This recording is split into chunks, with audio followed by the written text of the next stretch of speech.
iniciar nesse momento ouvindo um testemunho. Pastor Iris aqui presente. Por gentileza, pastor, quero convidá-lo. Fui lembrado pela sua esposa de que já há um ano o Senhor deu um novo tempo na vida do pastor Iris, e nós queremos ouvir gratidão através do coração dele, do seu coração.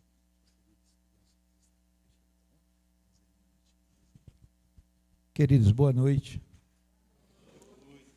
A Lélia nos lembrou ontem de que nós, há um ano atrás, nessa mesma data, estávamos recebendo alta do hospital. Os irmãos nos escutaram na primeira vez em que estivemos aqui falando da nossa condição clínica. E depois que passou aquela fase crítica, que eu tive a oportunidade de andar com os meus 2 filhos, numa das conversas que tivemos, eu perguntei para eles se, de fato, a minha condição clínica era de morte. E eles disseram que chegou um dia que não tinha mais esperança. O meu filho, que é médico, está aqui comigo, sempre vem o culto, ele falou: pai, clinicamente não tinha mais possibilidade de vida. E eu falei já para muita gente, principalmente as pessoas que eu tenho contato, que Jesus é uma realidade, que Deus é uma realidade, que tudo que a gente tem de recurso técnico, científico, não é comparado com o que Deus pode fazer na vida das pessoas sem esperança, que era o meu caso. E Deus faz motivado por uma questão que é bem simples, mas é extremamente poderosa, que é a intercessão, que é a oração. Então, eu estou tomando esse tempo do pastor para agradecer mais uma vez os irmãos pelo minutinho que separaram em casa, na igreja, e rogaram a Deus, intercederam, pediram de Deus que tivesse misericórdia e nos desse a oportunidade, com a graça, de nos conceder mais um período de vida com a nossa família e com o povo de Deus, a Igreja Batista de Erval do Oeste. Muito obrigado, irmãos. Muito obrigado, pastor.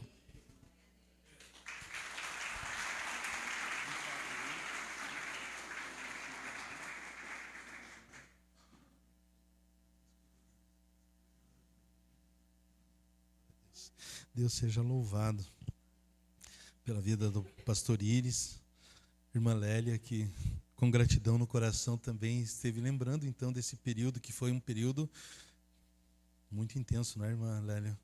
Foi um período bem intenso. Nós pudemos de alguma forma sentir junto, né, aquele momento, aquele cuidado, aquele zelo, para os médicos, né, então foi dito também isso, que a situação era muito delicada. Para quem é leigo, como é o meu caso também, que lá estive, para vê-lo, estar por um instantinho junto, também não foi nada inspirador aquele momento, visualmente falando, devido ao momento que o pastor enfrentava, né? Mas a palavra do Senhor nos diz, né, haverá coisa demasiadamente difícil ou impossível para Deus? Não há impossíveis para o Senhor, e a prova disso também, pastor Iris aqui está tributando, dando ao Senhor gratidão pela bondade do Senhor, pela sua infinita graça, ter lhe dado esse novo tempo de vida aí com a família, e com a igreja, com os irmãos. Deus seja louvado. Muito feliz por isso também. Eu quero convidar os amados que encontrem na sua Bíblia o Salmo de número 127. Penso que um dos textos mais belos da Bíblia no que diz respeito à família. Porque esse texto nos lembra, ou nos faz lembrar da presença do Senhor. E faz nos lembrar que os nossos esforços muitas vezes são nada na presença do Senhor. Eu pego agora a carona nesse testemunho do pastor Íris e vejo, né, que todos os nossos esforços não podiam fazer com que a situação mudasse. Já falei para a igreja que quando trabalhei nessa área de saúde, mesmo que voltada à área de informática, mas dentro do ambiente de saúde, tendo contato com alguns médicos, me recordo de alguns deles, um em específico, que é pediatra, e ele chegou para mim e ele disse, olha, o que eu podia fazer, o que eu conseguia fazer para esta criança, eu fiz. Mas, Gilberto, quer saber uma coisa? Ontem, após passar visita no hospital, de ver a criança, de alterar alguma medicação, ele disse, eu cheguei em casa, eu dobrei os joelhos e fui orar. Por quê? Porque, irmãos, nós somos tão limitados. Esse texto que nós vamos ler agora nos lembra isso. Nós somos muito limitados. E se não é o Senhor na nossa vida, as outras coisas são, como diz esse texto que leremos, são tudo em vão, inútil. Qualquer esforço fora da presença do Senhor, fora da bênção do Senhor, não tem frutos. Então, vamos ler aqui, se você encontrou na sua Bíblia, eu peço que você acompanhe comigo, Salmo de número 127. Esse salmo foi escrito por Salomão, salmo de sabedoria. Salomão escreveu ao menos 2 salmos, esse aqui é um deles. Salmo de número 127. Diz assim: se o Senhor não edificar a casa, em vão trabalham os que a edificam. Se o Senhor não guardar a cidade, em vão vigia a sentinela. Será inútil levantar de madrugada, dormir tarde, comer o pão que conseguiram com tanto esforço. Aos seus amados, ele o dá enquanto dormem. Herança do Senhor são os filhos. Vamos repetir? Herança do Senhor são os filhos. Amém. Herança do Senhor são os filhos, o fruto do ventre, o seu galardão, a sua recompensa, seu presente. Como flechas na mão do guerreiro, assim são os filhos da sua mocidade. Feliz o homem que enche deles a sua aljava, não será envergonhado quando enfrentar os seus inimigos no tribunal. Amém, irmãos, por essa leitura bíblica? Amém, glória a Deus. Esse texto que lemos, a mensagem de hoje, é um convite para que nós possamos reavaliar as nossas prioridades. O que temos priorizado? Comunhão com Deus, família, trabalho, ou tudo invertido? Trabalho, família e, se possível, comunhão com Deus. Como andam as prioridades em nossa vida? É importante nesse mês da família estarmos revendo, reavaliando isso. Olha como começa o salmista Salomão, ele fala da seguinte forma: se é uma condição, olha, se você fizer isso, se acontecer aquilo, né? Semelhante àquele texto de 2 Crônicas 7,14, que diz: se o meu povo, que se chama pelo meu nome, se humilhar, orar, me buscar, se converter dos maus caminhos, então, olha a condição, se você fizer isso, então eu ouvirei dos céus, perdoarei os seus pecados, sararei a sua terra. Então tem uma condição, e esse texto começa dizendo: se o Senhor não edificar a casa, em vão trabalham os que a edificam. Isso para quem está namorando, para quem está noivo, para quem pretende casar, vai casar, ou é casado. Esse texto fala que se não for o Senhor quem edifica, quem constrói o lar, será ou serão inúteis quaisquer tipos de esforços. Aliás, todo e qualquer esforço humano, ele nos leva à fadiga, à exaustão, ao cansaço. Não são poucas as pessoas que relatam um cansaço exacerbado, um cansaço extremo. Estou muito cansado. E por qual razão? Porque estão tentando fazer tudo com a sua força, tudo do seu jeito, tudo usando a sua estratégia humana. Chega um momento que cansa, porque não temos possibilidades de edificar um lar. Quando estou celebrando um casamento, eu relembro aos noivos, eu falo também aos convidados, todos que ali estão, que casamento é uma instituição divina. E por ser uma instituição divina, somente Deus pode nutrir, pode sustentar um casamento. Então, uma união não necessariamente está sendo um casamento abençoado por Deus, mas o casamento é uma instituição divina entre um homem e uma mulher. Não é como a palavra do Senhor nos diz. Portanto, se é uma instituição divina, somente Deus pode sustentar os casamentos.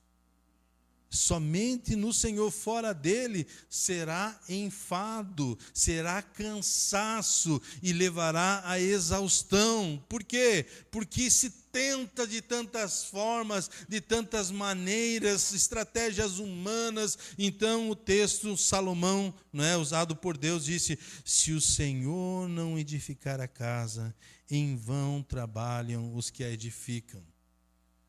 Quem tenta construir o lar sem a presença de Deus é semelhante àquele que constrói uma casa sobre a areia, diz a palavra.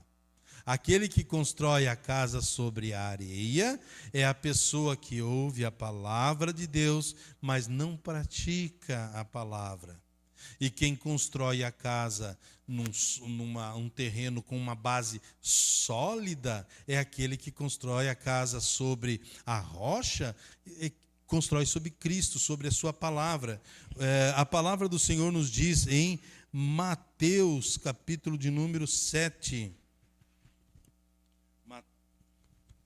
Mateus, capítulo de número 7. Diz exatamente isso que acabei de citar para os irmãos. Todo aquele, pois, que ouve estas minhas palavras e as pratica, será comparado a um homem prudente que construiu a sua casa sobre a rocha. Caiu a chuva, transbordaram os rios, sopraram os ventos e bateram com força contra aquela casa. E ela não desabou, porque tinha sido construída sobre a rocha. E todo aquele que ouve estas minhas palavras e não as pratica, será comparado a um homem insensato que construiu a sua casa sobre a areia. Caiu a chuva, transbordaram os rios, sopraram os ventos e bateram com força contra aquela casa. E ela desabou, sendo grande a sua ruína. A mesma situação aconteceu com ambas as casas, que foram construídas na areia, que foi construída sobre a rocha, e com respostas diferentes. A casa continuou firme, casamentos firmes, né? E outros constroem sobre solo arenoso, no primeiro momento de dificuldade, tais pessoas não suportam as provações e o casamento se acaba. Tempos atrás, o casamento era levado muito a sério por a grande maioria das pessoas, sobretudo cristãos. Hoje, a estatística mostra que o número de separação, inclusive entre pessoas que são classificadas como cristãs, é muito elevado. Alguém chegou a dizer que 50% das separações são de pessoas classificadas como cristãs. O que está acontecendo? O que está acontecendo são pessoas que precisam construir o seu lar de uma forma bíblica. Precisamos lutar para construir o lar de acordo com a palavra. E o texto diz: se o Senhor não for aquele que edifica este relacionamento, que constrói um lar, será inútil todo e qualquer esforço. Toda e qualquer novidade que queira se trazer para dentro de um relacionamento com o intuito de sustentar o casamento, e aí a pessoa vive de novidade em novidade até que a novidade termina e o casamento também. Se não for o Senhor que edificar a casa, não há sustentação. Portanto, Salomão, usado por Deus, ao escrever o Salmo de número 127, ele faz um alerta: quer construir um lar? Coloque o Senhor como edificador, como arquiteto da sua família, da sua casa, para que esse lar possa subsistir, ou possa perpetuar, possa perdurar, possa ser um lar sólido, consistente, firme e firmado na palavra. Outro texto que leio para esclarecer os irmãos está no mesmo Mateus que estávamos lendo, no capítulo 7, agora no capítulo 25. Diz assim, Mateus capítulo de número 25: então o reino dos céus será semelhante a 10 virgens que, pegando as suas lamparinas, saíram a encontrar-se com o noivo. 5 delas eram imprudentes e 5 prudentes. As imprudentes, ao pegar as suas lamparinas, não levaram óleo consigo, mas as prudentes, além das lamparinas, levaram óleo nas vasilhas. E como o noivo estava demorando, todas ficaram sonolentas e adormeceram. Mas, à meia-noite, ouviu-se um grito: eis o noivo, saiam ao encontro dele. Versículo 7. Então todas aquelas virgens se levantaram e prepararam as suas lamparinas. E as imprudentes disseram às prudentes: deem a nós um pouco do óleo de vocês, que vocês trouxeram, porque as nossas lamparinas estão se apagando. Mas as prudentes responderam: não, porque então vai faltar tanto para nós como para vocês. Vão aos que vendem e comprem óleo para vocês. E saindo elas para comprar, chegou o noivo, e as que estavam preparadas entraram com ele para a festa do casamento, e fechou-se a porta. Mais tarde chegaram as virgens imprudentes, dizendo: Senhor, Senhor, abre a porta para nós. Mas o noivo respondeu: em verdade lhes digo que não as conheço. Portanto, vigiem, porque vocês não sabem o dia nem a hora. Fala sim sobre a vigilância, fala sim sobre esse preparo, e para construir o lar é preciso desse preparo, e não necessariamente como alguns pensam hoje: para casar eu primeiro quero ter a minha casa, para casar eu quero ter primeiro o meu carro. Eu não sei dos irmãos aqui casados, quando vocês casaram, o que é que vocês tinham? Quem lembra muitas vezes, né? Mas, meu Deus, iniciamos com tanta dificuldade, não é? Eu lembro-me de alguém que, quando casou, me convidou para ir na sua casa, mas não tinha um sofá, não tinha cadeira. Eu disse: vamos ficar em pé aqui mesmo, em volta na janela, que ficamos por ali, né? E aí disse: nós vamos fazer uma batatinha frita. Faltou gás. É uma dificuldade quando se está iniciando a vida a dois, né?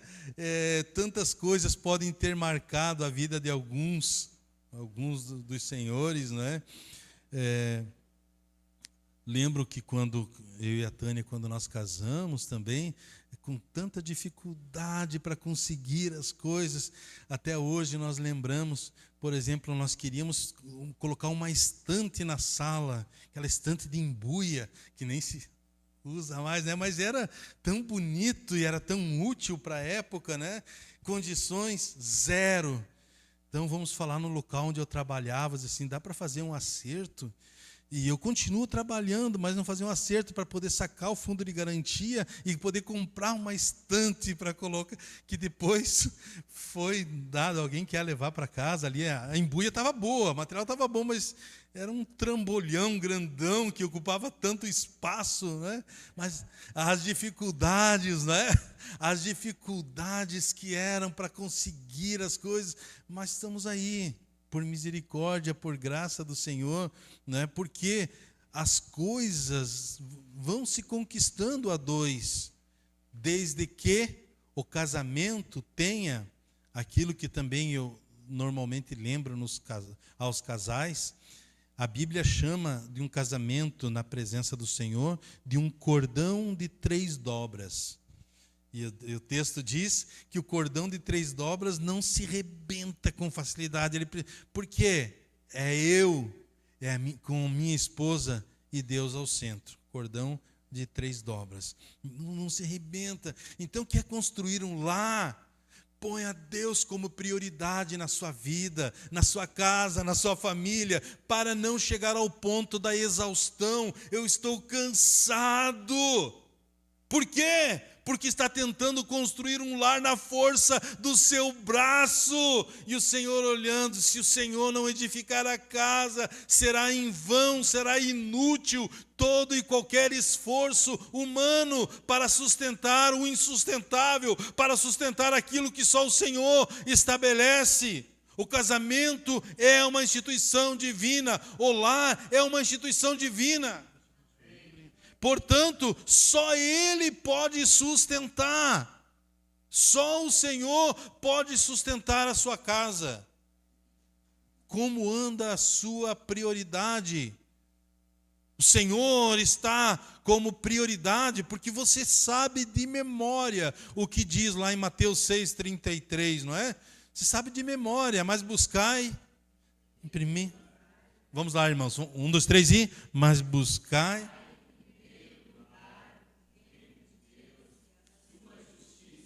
E as demais, todas essas coisas vos serão acrescentadas.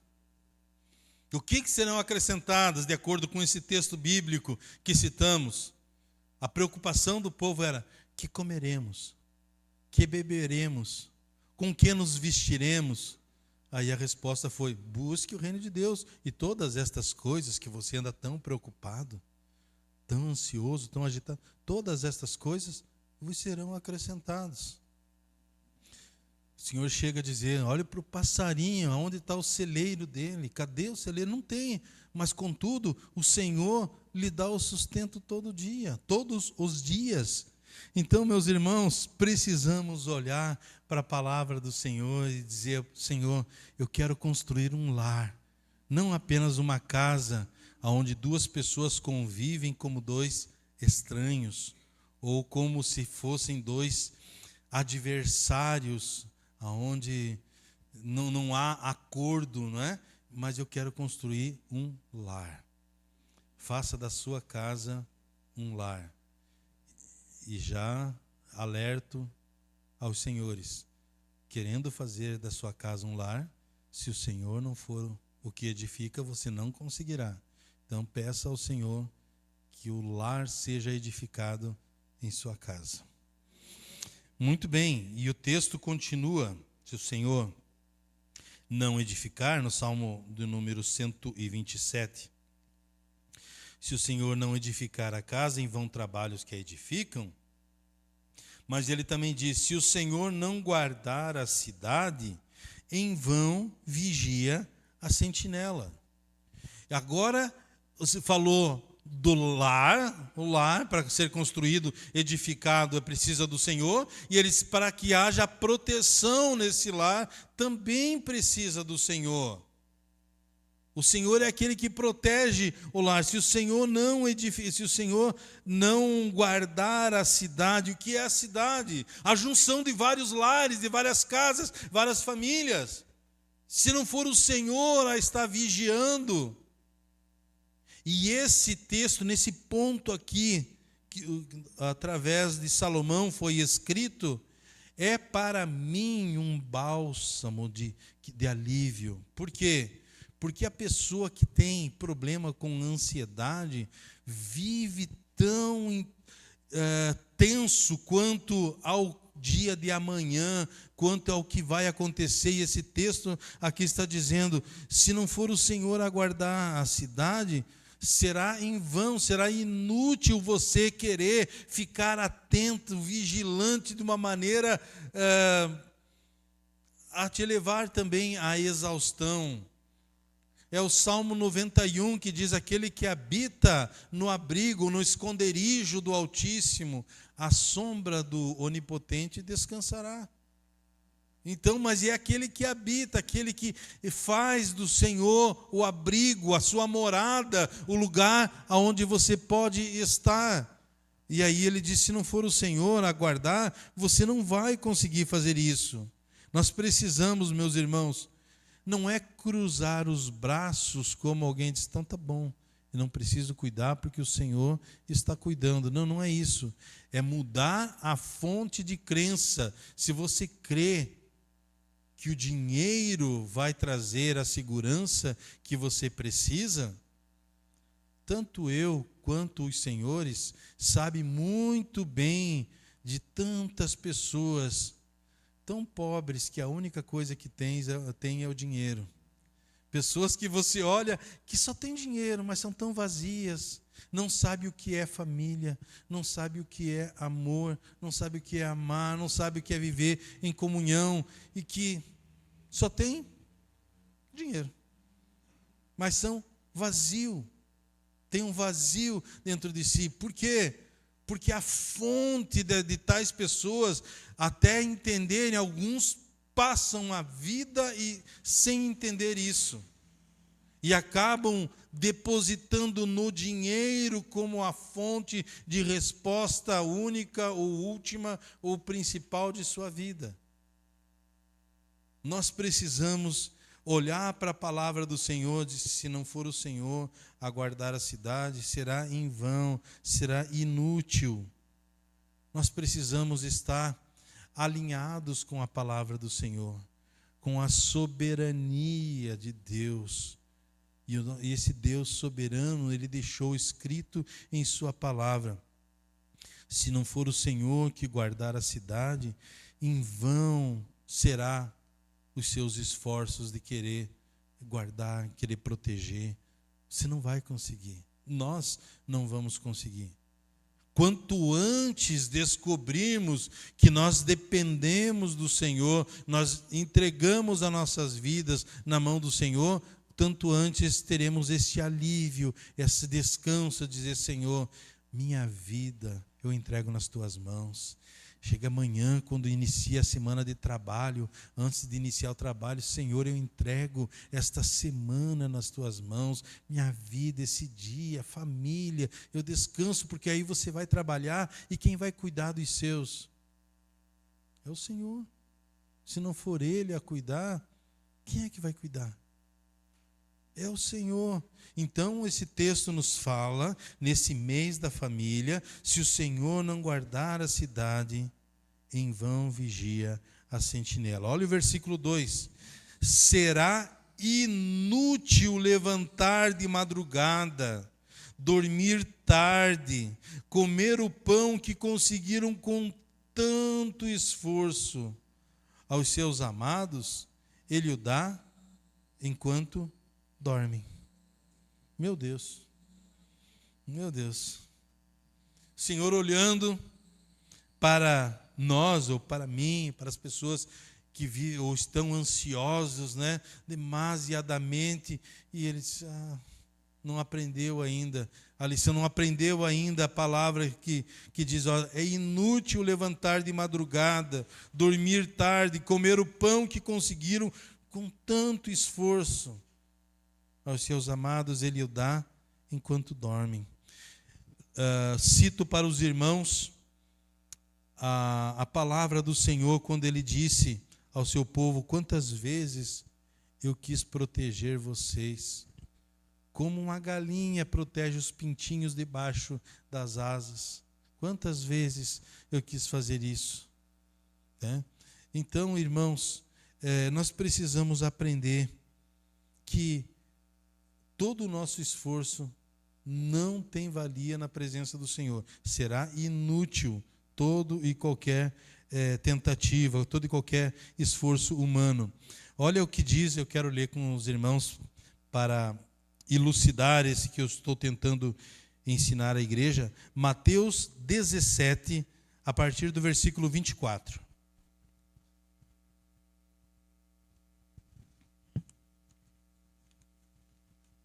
Mateus 17, a partir do versículo 24.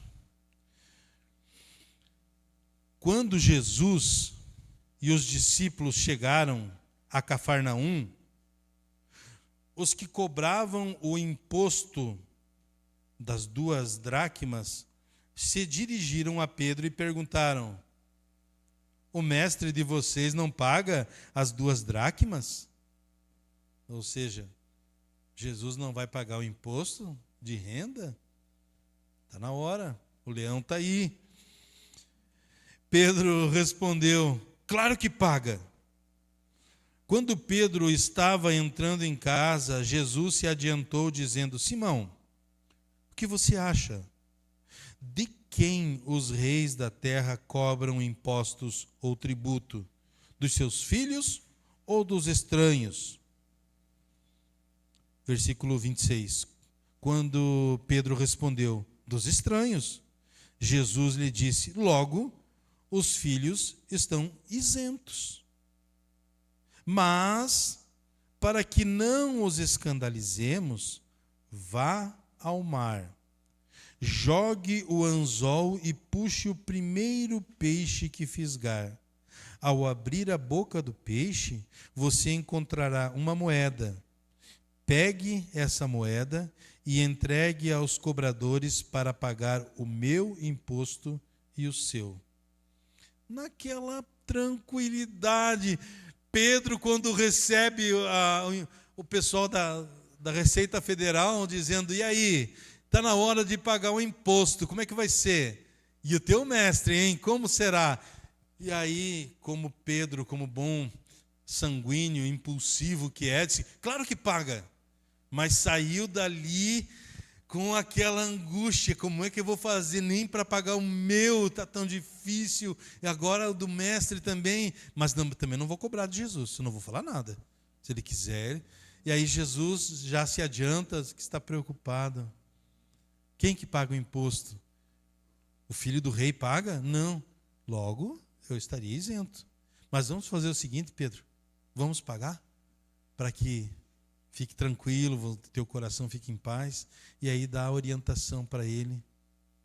Pedro estava tão preocupado. Depois de pescar e pegar a moeda e pagar, talvez ele pensou, mas que idiota que eu fui. Olha só, eu estava todo preocupado, angustiado como faria, Senhor. É assim, muitas vezes que Deus olha para nós.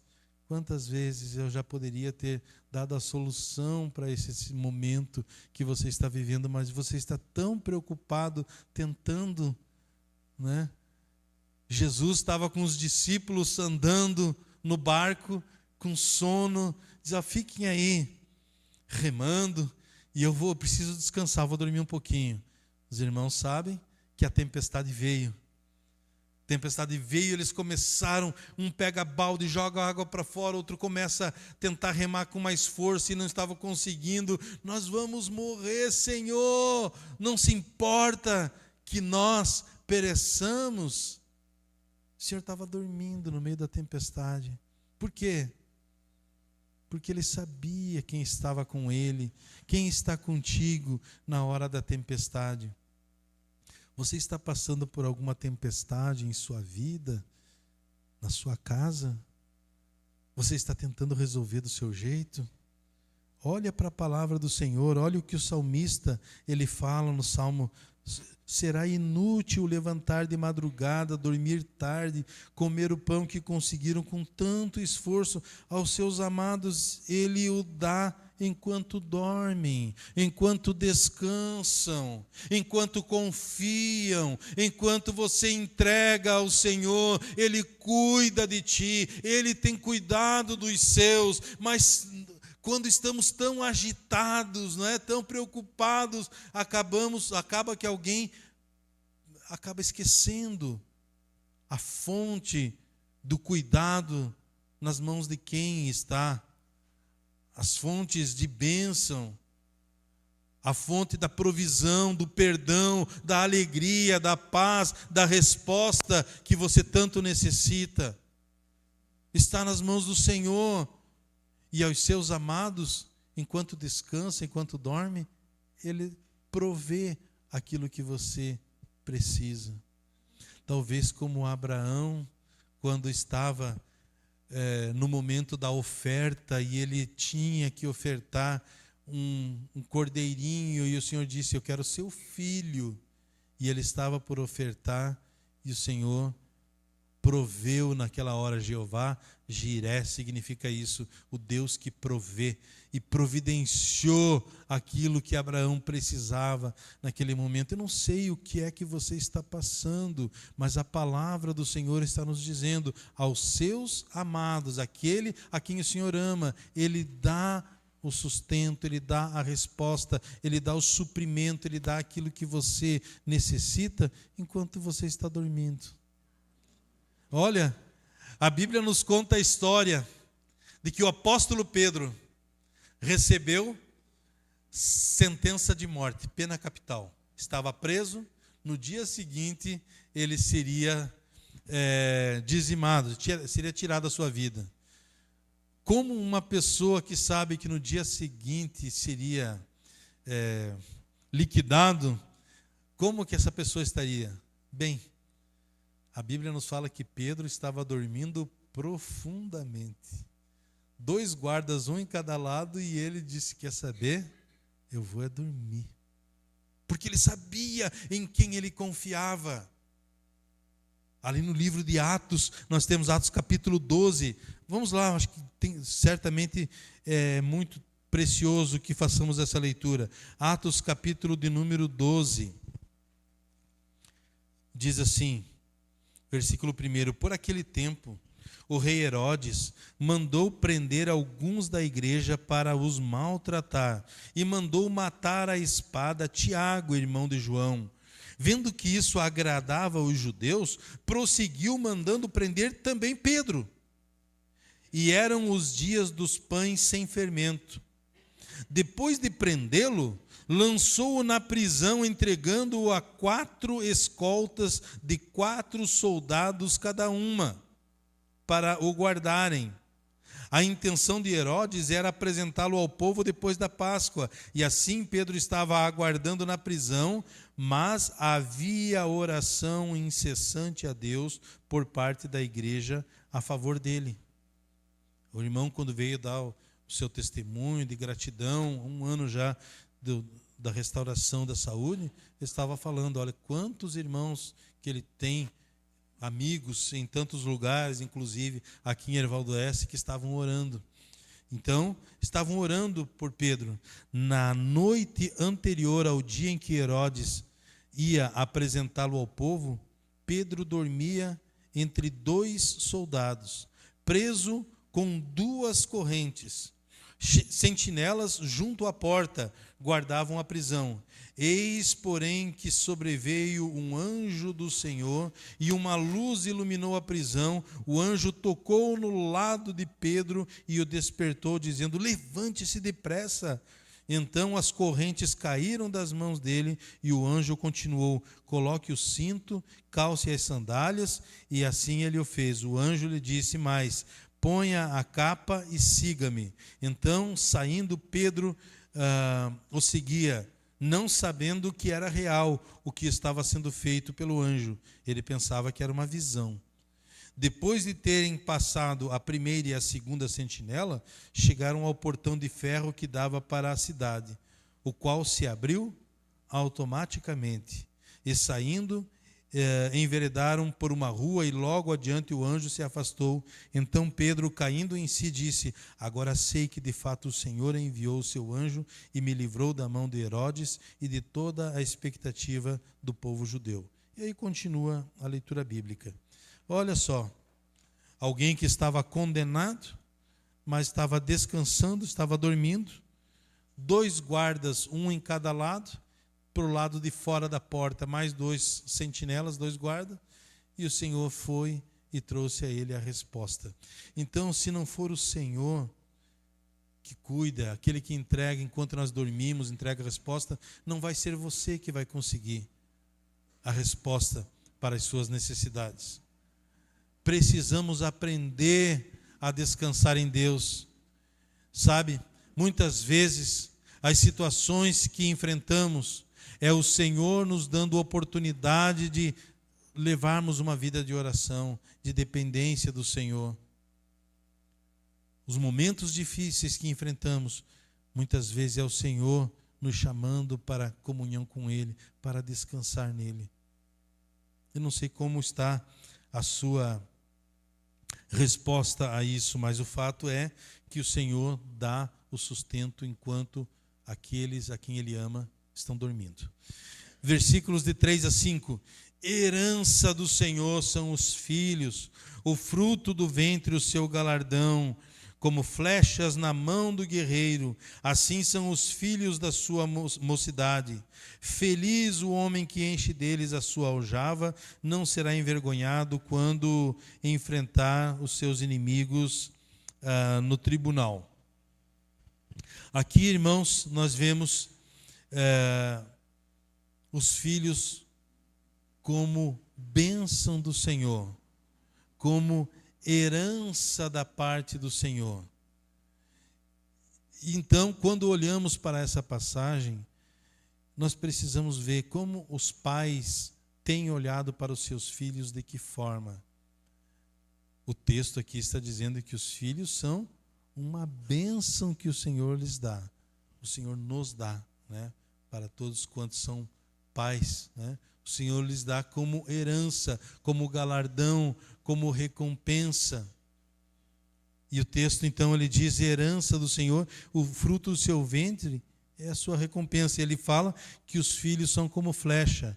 Eu gosto dessa explicação que eu ouvi e retransmito à igreja, que um arqueiro, alguém que tenha o arco e a flecha, ele, para lançar a espada, primeiro precisa trazer bem, quanto mais próximo de si, no seu peito, para que depois possa lançar. Os pais precisam trazer os seus filhos para perto de si.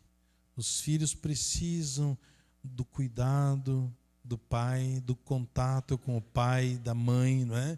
E quando o pai fará isso? Quando ele entender que os filhos são herança do Senhor. Uma bênção, um galardão, uma recompensa que ele dá. É preciso, queridos papais, como estamos no mês da família, relembrar isso para os irmãos. A bênção que são os filhos numa casa, num lar. Você precisa olhar dessa forma.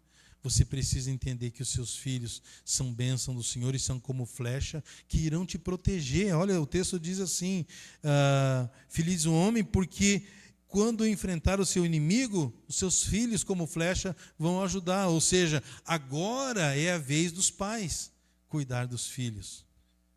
Mas já disse o locutor de rádio, e o tempo passa, né? O tempo vai passando. Essa fase da sua vida vai passar em que você está cuidando. Daqui a pouquinho, serão eles que estarão cuidando de você. Estarão cuidando de ti. É lógico que você já pensou nisso, né? Mas o texto fala sobre isso. E quando ele diz os filhos são como flechas, e na hora do tribunal, na hora do embate, na hora do conflito, os filhos se farão presente, é porque era dessa forma que acontecia no passado. Se você for ler o livro de Ruth, você verá lá no capítulo 4 de Ruth, que quando eles queriam estabelecer alguma coisa, aonde que estava o tribunal, o juiz, o prefeito ou a prefeitura, aonde tudo era definido? Na porta da cidade.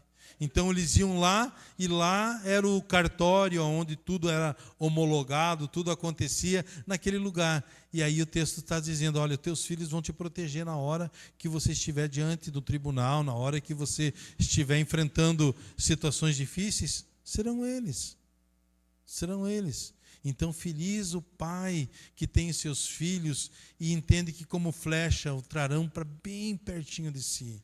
Papai e mamãe, invista tempo. Falamos isso semana passada, salvo engano, falando sobre isso, antes do filhinho dormir. Vamos orar, vamos agradecer, mesmo que ele vai fazer aquela onda toda, né? Ele vai lembrar desde a manhã até, né, o que aconteceu, vai lembrar do café que tomou, vai lembrar da refeição, vai lembrar do papagaio, do cachorrinho, do sofá, da TV, e você diz amém. Obrigado, Jesus, obrigado por esse dia. E vai ensinando o filho a ter um coração grato, a ter um coração de alguém que ora.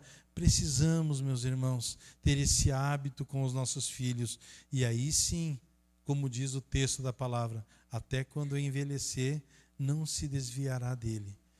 Você quer estabelecer um lar, uma família? Se o Senhor não edificar a casa, será em vão tudo aquilo que você fizer. Se o Senhor não cuidar, não vai ser você que vai conseguir cuidar.